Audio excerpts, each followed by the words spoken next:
नमस्कार। आज हम एक ऐसी कहानी की चीरफाड़ करने वाले हैं जो बाहर से तो एक हल्की फुल्की कॉमेडी लगती है, हाँ। लेकिन अगर अंदर झांक कर देखें तो शायद हर दूसरे भारतीय घर की सच्चाई नजर आती है। बिल्कुल। एक पारंपरिक पिता और उनकी मॉडर्न बेटियां, ये विषय हमेशा काम करता है क्योंकि हम सब ने इसे कहीं ना कहीं देखा है या शायद जिया भी है। सही बात है।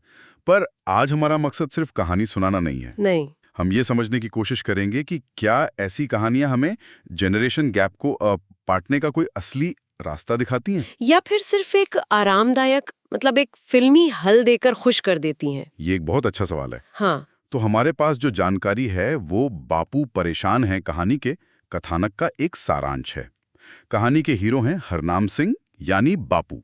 जो अपनी 3 बेटियों की वजह से हमेशा हाई ब्लड प्रेशर में रहते हैं। हाँ, उन्हें लगता था कि बस बेटियों की शादी हो जाए तो उनकी जिम्मेदारियां खत्म। लेकिन असली में तो परेशानियां वहीं से शुरू होती हैं। तो चलिए इस कहानी के किरदारों और उनके फैसलों की गहराइयों में उतरते हैं और देखते हैं कि ये हमें आज के समाज के बारे में क्या सिखाती है। चलिए। तो सबसे पहले बापू के किरदार को ही समझते हैं। राज बब्बर ने निभाया इसे। उनका जो तनाव है वो सिर्फ इस बात को लेकर तो नहीं है कि बेटियों की शादी नहीं हो रही। नहीं, बिल्कुल नहीं। अगर हम ध्यान से देखें तो तनाव की जड़ कहीं ज्यादा गहरी है ना। हाँ, और यही इस कहानी की नींव है। बापू का तनाव बेटियों के अविवाहित होने से उतना नहीं है जितना उनके आत्मनिर्भर होने से है। अच्छा। मतलब वो अपनी शर्तों पर जी रही हैं।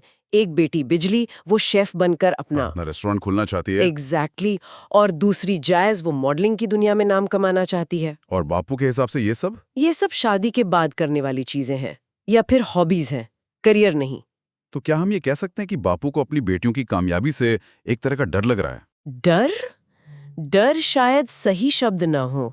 मुझे लगता है ये अप्रासंगिक हो जाने का डर है। A fear of becoming irrelevant। दिलचस्प। हाँ, उनकी पूरी पहचान एक ऐसे पिता की रही है जिसका काम अपनी बेटियों का घर बसाना है।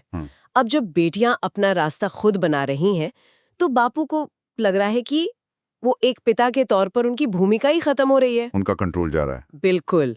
और यही चीज उन्हें अंदर से खाई जा रही है, जो उनके हाई ब्लड प्रेशर में नजर आती है। और यहीं पर डॉक्टर की एंट्री होती है जो कहानी में एक बड़ा मजेदार मोड़ लाती है। हाँ। डॉक्टर उन्हें दवा तो देते हैं पर साथ में एक अजीब सलाह भी देते हैं। हाँ, कि अपनी बेटियों की जिंदगी से दूर हो जाओ। एक भारतीय पिता के लिए ये सुनना मतलब सोचकर ही अजीब लगता है। बहुत मुश्किल होगा। ये कहानी का एक बहुत ही स्मार्ट नैरेटिव टूल है। डॉक्टर की सलाह बापू को एक ऑफिशियल वजह देती है पीछे हटने की। अच्छा, मतलब एक बहाना मिल जाता है। हाँ, अब वो सबको भी कह सकते हैं कि मैं तो अपनी सेहत के लिए दखल नहीं दे रहा। लेकिन दिमागी तौर पे तो वो पहले से भी ज्यादा उलझ जाते हैं। वो फिजिकली दूर है पर मेंटली वो एक स्पाई मोड में चले जाते हैं। हाँ, ये स्पाई मोड शब्द बिल्कुल सही है। और इसी स्पाई मोड में जाते ही बेटियों की लव लाइफ सामने आती है। और यहाँ कहानी हमें 2 बिल्कुल अलग-अलग तरह के मॉडर्न रिश्ते दिखाती है। एक तरफ बिजली और शेंटी। हाँ। और दूसरी तरफ जैज और जस्सी। हाँ, और मुझे लगता है ये जानबूझकर किया गया है। ये 2 तरह की आधुनिकता का टकराव है। कैसे? देखिए, बिजली और शेंटी का जो रिश्ता है वो स्वीकार्य आधुनिकता का प्रतीक है। मतलब एक्सेप्टेबल मॉडर्निटी। दोनों एक ही प्रोफेशन में है, अपने करियर को लेकर गंभीर है और उनका प्यार थोड़ा पारंपरिक है, छिपा हुआ है। हाँ, ये एक ऐसा रिश्ता है जिसे शायद बापू कुछ ना नुकुर के बाद मान भी जाते। शायद। लेकिन जैज और जस्सी का रिश्ता उनके लिए एक बुरे सपने जैसा है। हाँ, क्योंकि वो कुछ ज्यादा ही मॉडर्न है। हाँ, वो खतरनाक आधुनिकता का चेहरा है। एमी वर्क का किरदार जस्सी, वो आत्मविश्वास से भरा है, उनका रिश्ता खुला है, वो दोस्तों की तरह घूमते फिरते हैं। और बापू के लिए जिस रिश्ते में औपचारिकता और छिपाव नहीं है, वो गंभीर हो ही नहीं सकता। वो इसे टाइम पास या कैजुअल दोस्ती समझकर और ज्यादा घबरा जाते हैं। उन्हें लगता है कि उनकी बेटी गलत रास्ते पर है। और यहीं पर उनकी जासूसी शुरू होती है, जो किसी प्रोफेशनल की तरह नहीं बल्कि एक घबराए हुए पिता की अनाड़ी कोशिश लगती है। बिल्कुल। और इसी वजह से हालात सुधरने के बजाय और बिगड़ते हैं। उनकी जासूसी से ही तो सारी गलतफहमियां पैदा होती हैं। हाँ, वो आधी अधूरी बातें सुनते हैं और चीजों को गलत नजरिए से देखते हैं और इस नतीजे पर पहुंच जाते हैं कि या तो दोनों बेटियां एक ही लड़के के पीछे हैं या फिर ये लड़के बिल्कुल भी लायक नहीं है। ये दिखाता है कि जब आप पहले से ही एक धारणा बना लेते हैं तो आपको हर चीज उसी धारणा को सही साबित करती हुई नजर आती है। हाँ, तो एक तरफ बापू अपनी ही बनाई हुई दुनिया में तनाव झेल रहे हैं और दूसरी तरफ बेटियां सोच रही हैं कि उन्हें आजादी मिल गई है। वाह, ये सिचुएशन तो विस्फोटक होने के लिए एकदम तैयार है। और इस आग में घी डालने का काम करता है एक नया किरदार, हाँ, रिश्तेदार की तरफ से आया एक आदर्श लड़का रंजीत। जिसका किरदार जसविंदर भल्ला ने निभाया है। हाँ, और रंजीत बापू की चेकलिस्ट के हर बॉक्स को टिक करता है। बिल्कुल, अच्छा परिवार, जमा जमाया काम, संस्कारी, वो बापू की सोच का जीता जागदा सबूत है कि ऐसे लड़के होने चाहिए। और बापू को लगता है कि उन्हें अपनी सारी समस्याओं का समाधान मिल गया है। और वो अपना वादा तोड़कर इस रिश्ते को बेटियों पर थोपने की कोशिश करते हैं। हाँ, यहाँ मुझे कहानी का सबसे दिलचस्प हिस्सा लगता है, बेटियां इस बार चुप नहीं रहती। वो पलटवार करती हैं। लेकिन लड़ाई करके नहीं, बल्कि ड्रामा करके। क्या ये उन्हें सबक सिखाने का सही तरीका था? मुझे ये थोड़ा अजीब भी लगा। आपका सवाल बहुत वाजिब है। देखिए, यहीं पर कहानी एक फैमिली ड्रामा से सिटकॉम यानी सिचुएशनल कॉमेडी में बदल जाती है। बेटियों का मिलकर बापू को ये यकीन दिलाना कि तनाव से उन्हें दिल का दौरा पड़ने वाला है, ये एक क्लासिक कॉमिक सेटअप है। कहानी के लिहाज से ये मजेदार तो है। हाँ, बहुत स्मार्ट है, क्योंकि ये एक भारी भरकम तनावपूर्ण स्थिति को हल्का बना देता है। लेकिन क्या असल जिंदगी में ये काम करता? नहीं। अगर कोई अपने पिता के साथ ऐसा प्रैंक करे तो शायद रिश्ता हमेशा के लिए खराब हो जाए। बिल्कुल, यही सिनेमा और असलियत का फर्क है।